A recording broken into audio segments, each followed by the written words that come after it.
What is your soap of the year? A question most soap people have at the end of each year as we go through, and we watch a lot of soap every year. And this is probably the one I've been most up to date with throughout all of them. Obviously, Not covering me. the EastEnders fucking weekly and in some cases daily. It's been a really cool thing to be able to do this year, where we've pretty much watched all the EastEnders, and it's I don't know, it's not an achievement to most, but I feel like I've watched EastEnders for the last 6 years or something like that at this point, but I've not watched EastEnders as intently, you know. I've not been as zeroed in on EastEnders. And you know, I mean, I'm a little bit different than Piggy. I am obviously a big soap fan in general. I've been watching Hollyoaks. I've been watching Coronation Street. I watched a bit of Neighbours for a while. I phase in and out of Emmerdale every now and then. You know, like I've got the list. You forgot soap. You forgot a soap. Yeah, which one's that? Fair City. I'm good, thanks. We're going to become a Fair City channel. But you know, soon. I've been a big fan of soaps for years. I started watching EastEnders, like obviously everybody watched EastEnders as a kid. You know, you watch the bits. And then obviously I came back in around 2018, and I got into it whilst watching that. Was an EastEnders fan for like 2 years, and then I think it was pandemic hit, and then suddenly I was like, I need more soaps. So I went and watched some Coronation Street at the time. Went and watched some Hollyoaks, and those have been a staple of my soap watching ever since. So that's generally my scope for soap of the year.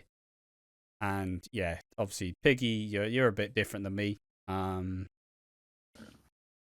What's your soap of the year, Piggy? Well, Ash, there's so many options. There's so many options. I mean, I've Coronation Street, which has just been a hot streak of the year. I've Emmerdale, which is doing fabulous. I have Fair City, which fuck Fair City. I've Home and Away, which, oh my god, did you see that scene with that character with that car? Oh my god, it was great. And then obviously you have Neighbours being rebooted, because everybody loves good Neighbours. Who could forget that scene with that neighbour character when he gave that neighbour line to that neighbour person? So yeah, all these brilliant soaps that I could choose, like a buffet, except for Fair City, like a buffet on the table. So which one am I going to choose? Well, EastEnders. It's the only one I watched. Yeah, I do agree. Is that EastEnders he's been a pillar of stability. Really, it's been consistently great all year round, and it's ascended for me. EastEnders, as much as it was my in for soaps, I fucking went. Coronation Street's better, lads. I fucking love Coronation Street now. How many years of Coronation Street have I watched? Probably more than EastEnders at this point. You know, because I went through and I went, I gotta watch all this. You know, it's great. I need more. Did you watch stuff from the 1960s? I did not. You're not a true fan. And you know, Hollyoaks, it's not everybody's favourite, but I love it. Everyone's gay, everyone's ridiculous. The storylines go about 70 miles an hour. Like, everybody's gay and beautiful. Oh, it's amazing. You know, it's great. Obviously, it doesn't help how EastEnders has ascended to a next level, as Coronation Street and Emmerdale have been fucking struggling like there's no tomorrow. Like, Heard a lot about that. Fucking Coronation Street's been absolute wank this year. Sorry to any Coronation Street fans, but it's been fucking wank this year, because its main storyline was a serial killer. And, you know, it's like, oh yeah, good serial killer, you know, they're always fun. They're always interesting and serious. Campy serial killer. So it's supposed to be serious, though. Fucking hell. It was like a fish out of water. It's like taking a clownfish and you put him in like a fucking in like an ice pond, right? It's just like fucking, it's making all the other fish look bad. What's wrong with that? But I don't know. It's my barometer for good soaps is if the comedy, like, if the show's good, the comedy's like flows and makes everybody laugh. And everybody's just been fucking crying about Coronation Street this year because they keep Coronation Street is on fucking life support. where you keep like, oh, okay, maybe like something will. Coronation Street's in an induced coma. How about that? It's like, maybe it'll show signs of being really good again, and it'll be really fun, and everybody will love it. And it's like, nah, you're not progressing anymore, lads. Like, they need to change the executive producer. They need to change some of the writers. They need to cut some of the fat off the cast, because like they keep opting for all these big long running storylines, but the fucking payoffs aren't interesting for any of them. Like, oh yeah, we're gonna do this big long story and it's gonna go into next year, and it's like, can I just get some fun now? I don't want to wait for my birthday cake next year. Can I just get some fucking food now? Can I get something, please? Give me something to like fucking just munch on. And it's just become a fucking just ongoing drought where you're like, I'll have a grape. Can I get a grape? Well, no, we're not doing grapes this time. Why not? Can I get a raisin? Well, no, you can't. Just give me just something, please. Give me something to get excited about. And there's not been that for me this year for Coronation Street. And it's a massive shame, because I love the show. It's a great show. Some of the characters are some of my favourite soap characters in general. House is one of my favourite soap storylines ever. And it's just been... It's like trying to get blood from a stone. It's just dead. It's no pulses there. And it doesn't have... Like, no surprise that fucking ITV shit-canned the soap awards this year. Because fucking Corrie and Emmerdale are shit. That's why they've been fucking gotten rid of. Because EastEnders is up here, and they're fucking like, you know that meme where like there's the fucking kid like just in the pool, just like just trying to keep his head above the water in the front. Like that's fucking Corrie and Emmerdale, and EastEnders is just like fucking. It's fucking like even breathing out the side because they're some mad, like fuck. I can't do that. I'll just, I'll start breathing bubbles. Oh mate, I've used every single analogy that I possibly know. Coronation Street, couldn't it? A cow's ass with a banjo right now. There we are.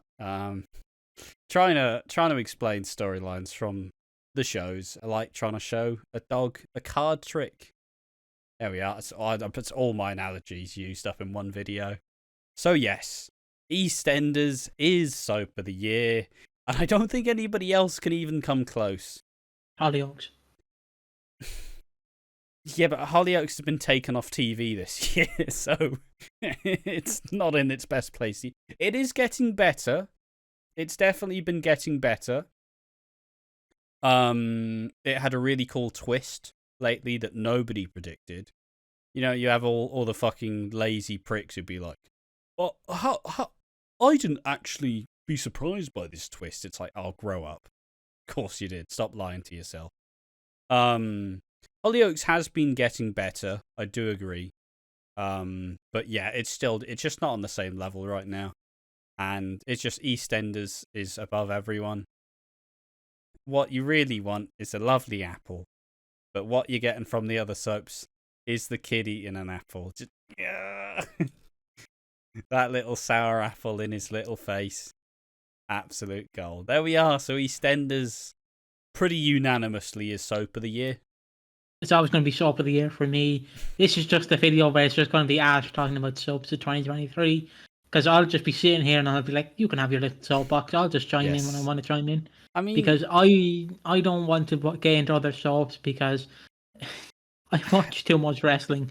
I don't want to watch too much soaps. Because because I'm going to put it in perspective.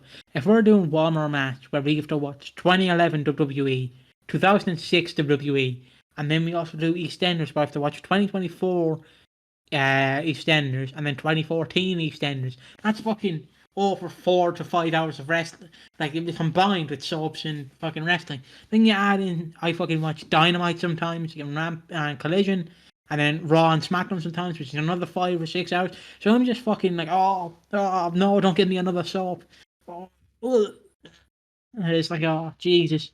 So yeah, it's just I mainly watch what I want to watch because if it's for the channel, I'll watch it gladly. But if it's just for like myself, I probably not. Because like if we were Coronation Street's channel, and that's like we're doing Coronation Street, I'd be like, fine, let's get into Coronation Street then, baby. um, but yeah, like I don't know. It's one of those things where it hurts to be negative about these things because I do love Hollyoaks, I do love Coronation Street, but also you have to acknowledge when something else has been elite. You can't. I can't just sit here and be like, well, Hollyoaks has been getting better. It's like, yeah, but EastEnders has fucking just absolutely nailed everything it's done this year. So yeah, I'd love to be more positive. It was like somebody left a comment earlier. Someone said, "Would you do this?" I think it was which character should never have been killed off. And someone said, "Oh, would you do this for Corrie and Emmerdale?" And someone went, "The show's been shit. Nobody wants to see that." And I'm just like the problem. Yeah, I was gonna respond that myself. Like, I don't want it to be. The problem is, if you're doing that video, you can't have me in it because I'm sitting here like, what do I want from the chippy? It would also just simply take a lot more research than what I'm capable of doing. Yeah, because EastEnders, I can bullshit. Like, you can never tell if my opinion's real or not. I can just fucking go, yeah, dirty denture and everything killed off with a straight face, and that's like, yeah, believable. And then like, I was bullshitting. Like when I wind them up, sometimes I just have a serious face on me. But yeah, it's it'll always be EastEnders for me, but yes.